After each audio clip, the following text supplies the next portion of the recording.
Au nom du Père, du Fils, du Saint-Esprit. Amen.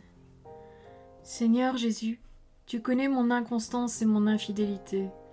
Tu sais combien je suis faible. Alors je demande en ton nom que notre Père céleste envoie son Esprit pour que quotidiennement je puisse entreprendre la lecture du catéchisme de l'Église catholique et que mon cœur s'ouvre à la tradition enseignée par ton Église, ma mère. Que je puisse ajuster toutes mes actions et mes œuvres à son enseignement.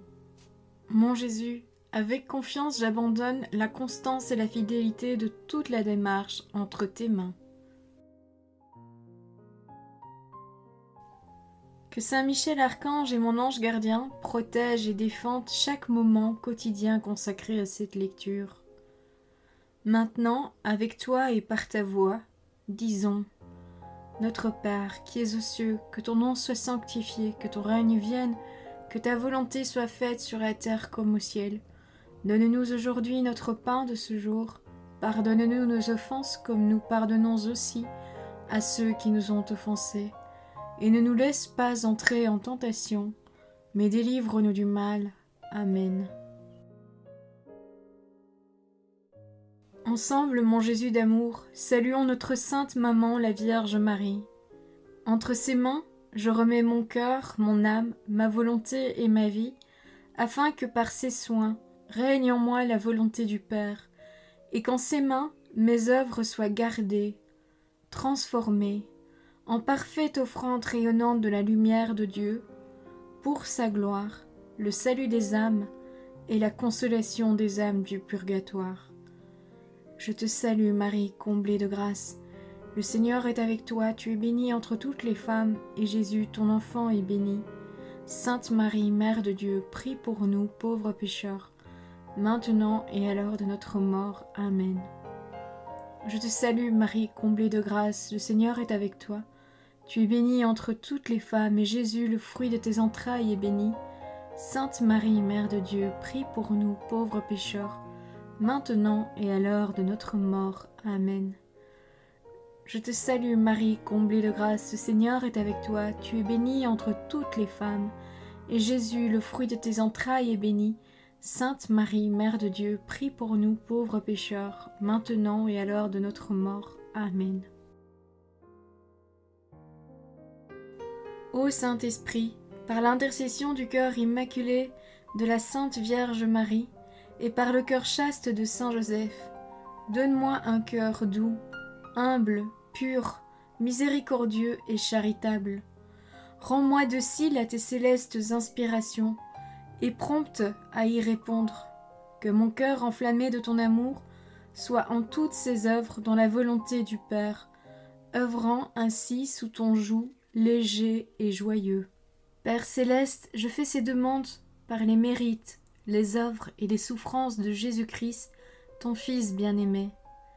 En mon nom, au nom des âmes de ma famille, au nom des âmes de mes proches, au nom des âmes qui se sont recommandées à mes prières, au nom des âmes constituant ta Sainte Église, le pape, les cardinaux, les évêques, les prêtres, les religieux et religieuses, les laïcs, au nom des âmes qui ne te connaissent pas, des âmes des païens, des âmes des hérétiques, des âmes des apostats et des âmes froides, en tout temps, dans les siècles des siècles. Amen.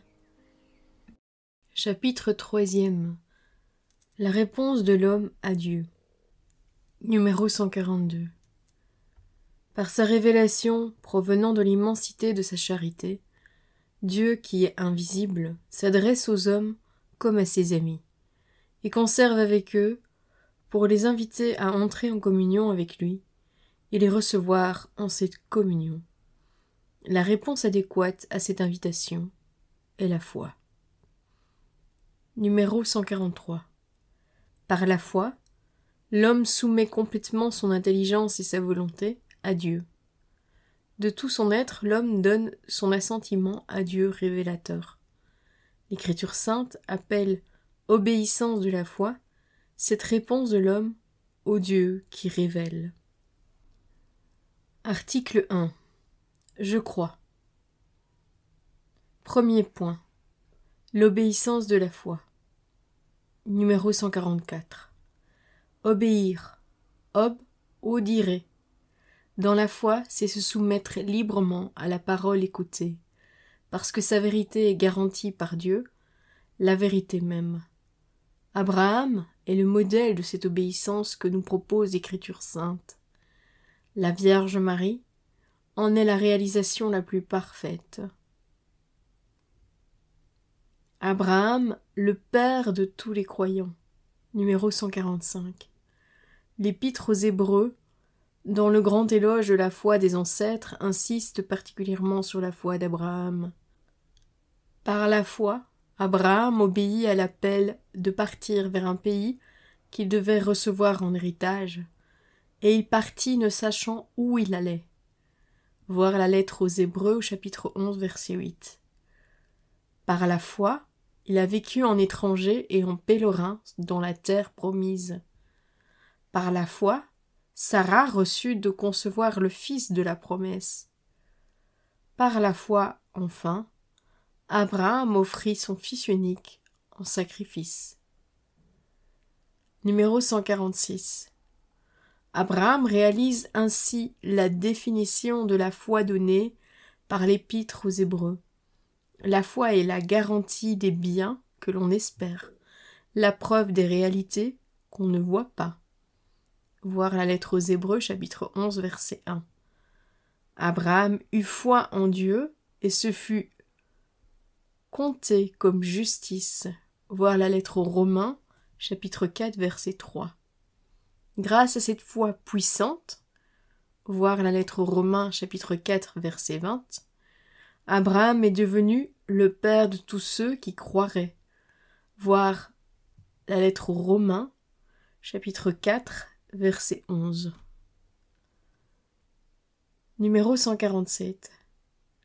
De cette foi, l'Ancien Testament est riche en témoignages. L'Épître aux Hébreux proclame l'éloge de la foi exemplaire des anciens, qui leur a valu un bon témoignage. Voir la lettre aux Hébreux, chapitre 11, verset 2. Pourtant, Dieu prévoyait pour nous un sort meilleur, la grâce de croire en son Fils Jésus, chef de notre foi, qui l'amène à la perfection. Voir la lettre aux Hébreux, chapitre 11, verset 40, et chapitre 12, verset 2. Marie, bienheureuse celle qui a cru. Numéro 148. La Vierge Marie réalise de la façon la plus parfaite l'obéissance de la foi. Dans la foi, Marie accueille l'annonce et la promesse apportée par l'ange Gabriel, croyant que rien n'est impossible à Dieu. Voir l'Évangile selon saint Luc, chapitre 1, verset 37. Et donnant son assentiment, « Je suis la servante du Seigneur, qu'il m'advienne selon ta parole. » Voir l'Évangile selon saint Luc, chapitre 1, verset 38. Élisabeth la salua. Bienheureuse celle qui a cru en l'accomplissement de ce qui lui a été dit de la part du Seigneur. Voir l'Évangile selon saint Luc, chapitre 1, verset 45.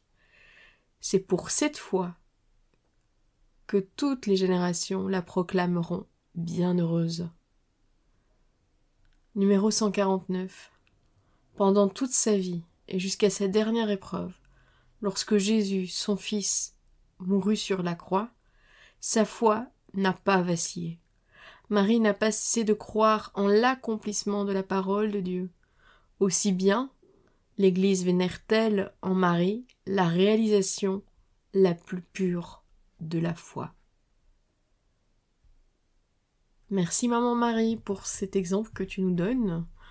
Que ta bénédiction nous accompagne tout au long de ce jour. Je vous souhaite à tous une bonne et sainte journée en compagnie de notre Sainte Maman et de notre ange gardien, ainsi que de Jésus. Que le Seigneur nous bénisse tous, au nom du Père, du Fils, du Saint-Esprit. Amen.